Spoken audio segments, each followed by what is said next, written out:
Am I the a-hole for not paying for my stepdaughter's birthday dinner?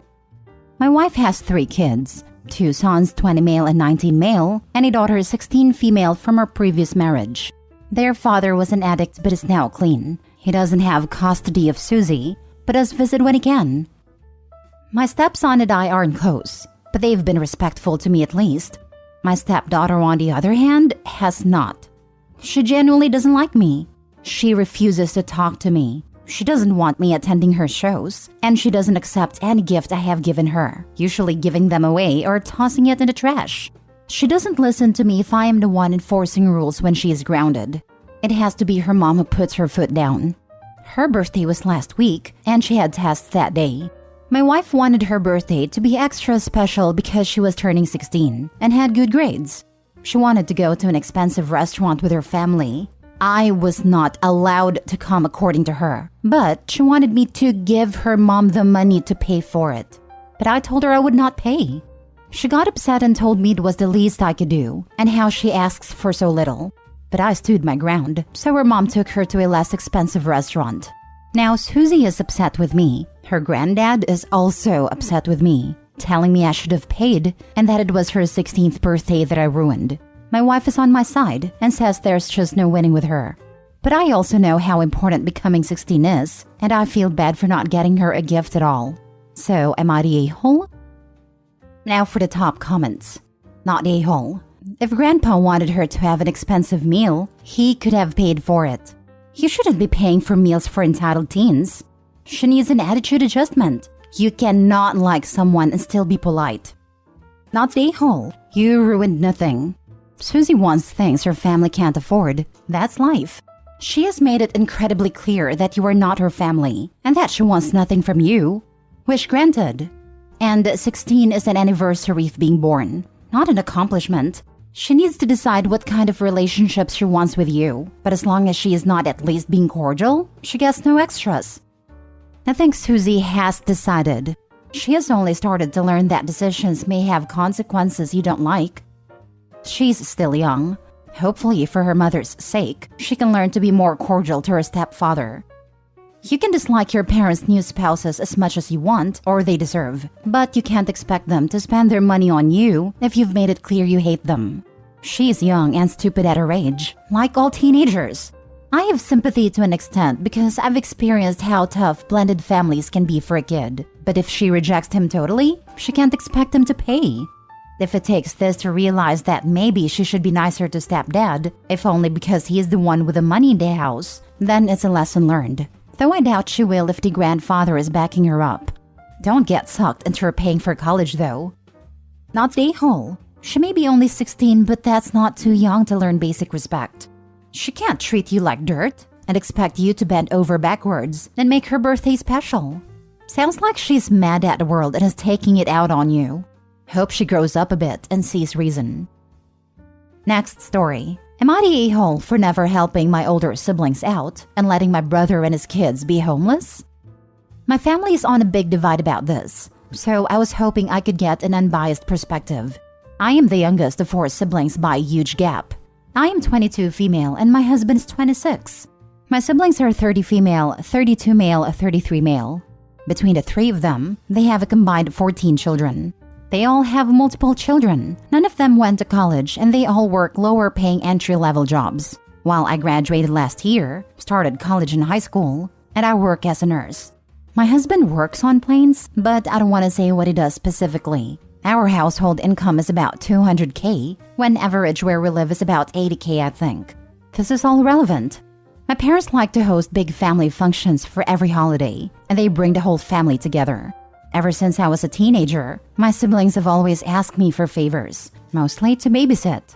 I did it for a while when I was around 16, but quickly realized they didn't appreciate anything, and there was nothing in it for me, so I stopped. And for the past 6 years, I've had the don't ask me for anything stance, since my siblings are the type to ask for favors, but never offer to help you when you need it. Like they always borrow money from our parents, but never pay it back. My oldest brother is getting evicted and asked if him and his girlfriend and their 4 kids could stay with me and my husband, as my husband and I own a 4-bedroom, 2-bath home. I told them no, because they have a habit of settling in somewhere and not paying rent and refusing to leave. They also let their 4 kids absolutely destroy every rental they live in, coloring on the walls, holes in the walls, etc. My brother and his girlfriend are now angry at me, and they blew up at us at my mother's birthday party last week. They're going to have to stay at a shelter, and they're saying it's my fault when I think it's their own lack of responsibility. My other 2 siblings chimed in, agreeing with my brother, and they think I'm a sucky a-hole. I think that my siblings suck, and I don't want my house getting torn up by their heathens. I know that if I let them move in, I'd end up having to evict them, and they wouldn't pay for anything at all. I think it's not fair that they always ask me for money just because I make more money than they do. And they treat my husband and I like we're some kind of upper-class snobs because we worked hard and made good choices in life to be able to buy a house early. Am I the a-hole for not helping my siblings? Specifically my brother, I guess. Many updates at the end. Not the a-hole. They don't pay money owed. They destroy other people's property. They also have parents and multiple other siblings. They have a history of not paying rent and having to be evicted. At this point, start asking why they're in a shelter and no one else is helping. Combined with all the siblings and parents, they can hustle and pay their rent on a new place. Since they're so invested and concerned, mom and dad can take them in. Not the a-hole. Not the a-hole. Why can't your other brothers or sister take them in? Why is this your responsibility? All my siblings' stance on this is because my husband and I are the only ones with room. We use 1 bedroom to sleep in, 1 as a home gym, and 2 as home offices. My other 2 siblings are stuffing up to 4 kids a room and have no way of making it work. I still don't think it's my responsibility though. It's not your responsibility. Your brother made the choices he did and made himself homeless. That's not on you.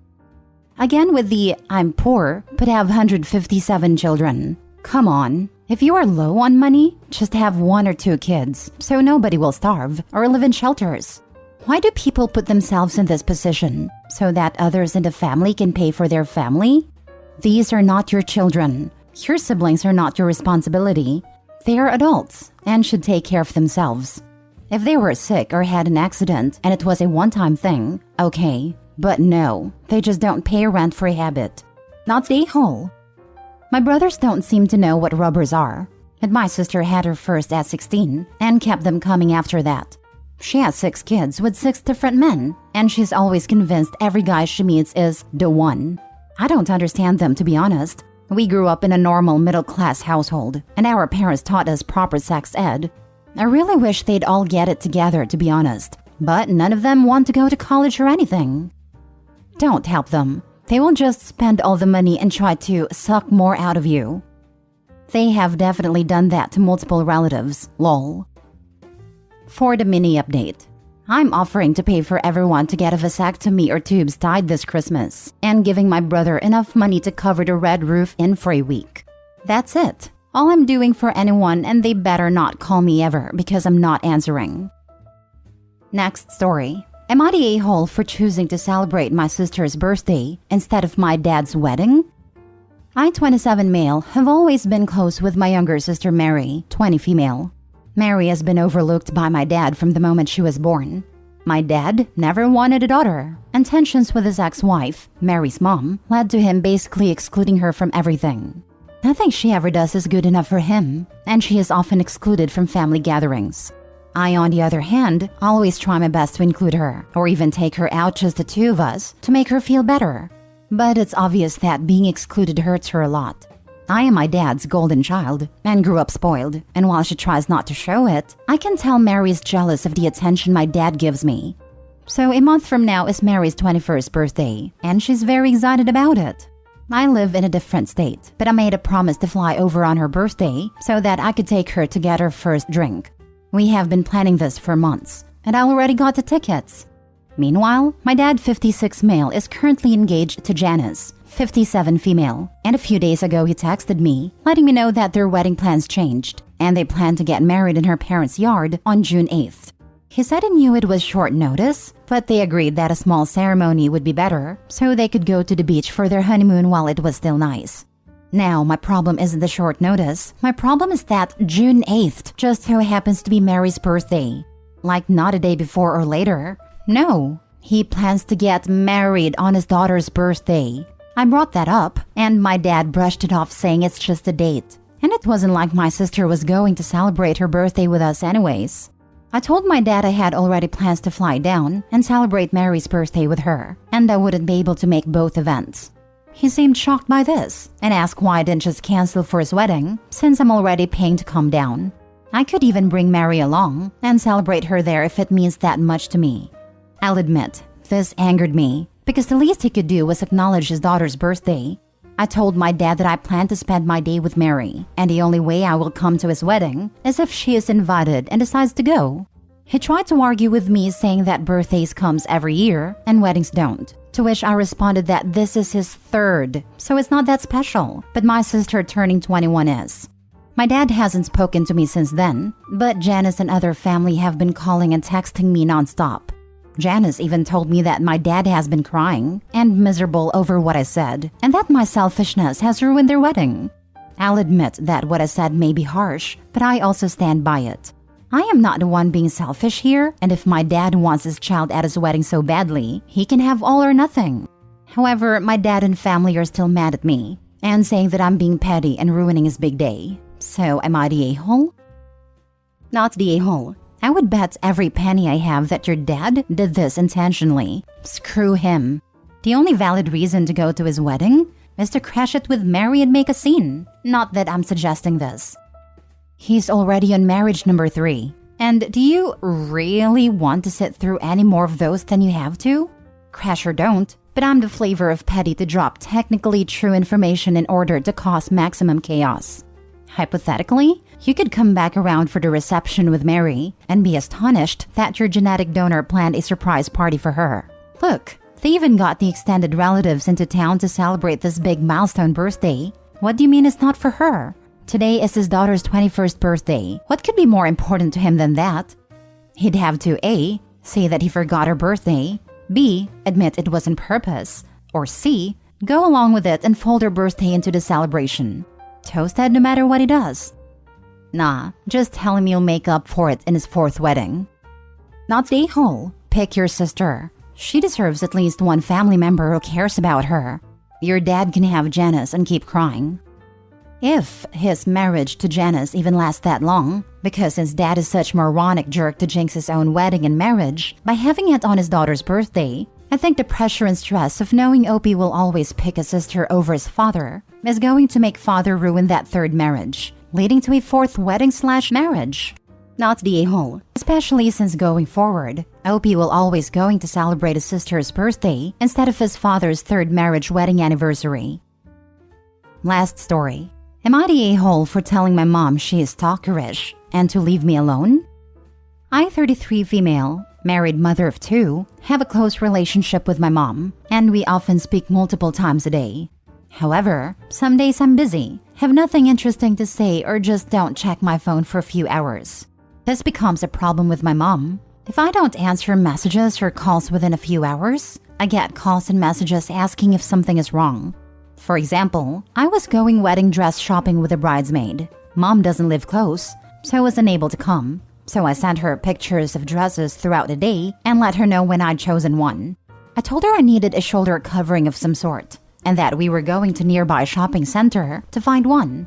I may have sounded a bit flustered, but nothing more than usual pre-wedding stresses. 1.5 hours later, my bridesmaid's phone rings. It's my mom, desperately trying to find out if I'm okay.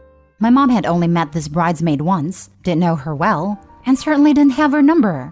Apparently unable to contact me because it was loud in the shopping center, and my signal wasn't great. She'd become so concerned she'd contacted my husband to ask for his sister's number, the bridesmaid, and phoned her instead. This was just 1.5 hours after our last contact. This may seem a small irritation, except it happens all the time. Then yesterday, my mom texted me first thing in the morning. I text back. A few hours later, she called. I answered and told her we were about to leave for the park.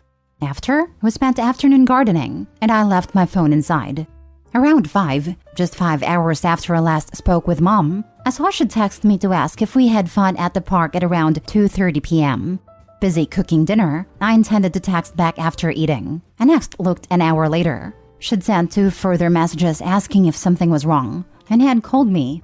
She called again at that point. I answered, a little exasperated.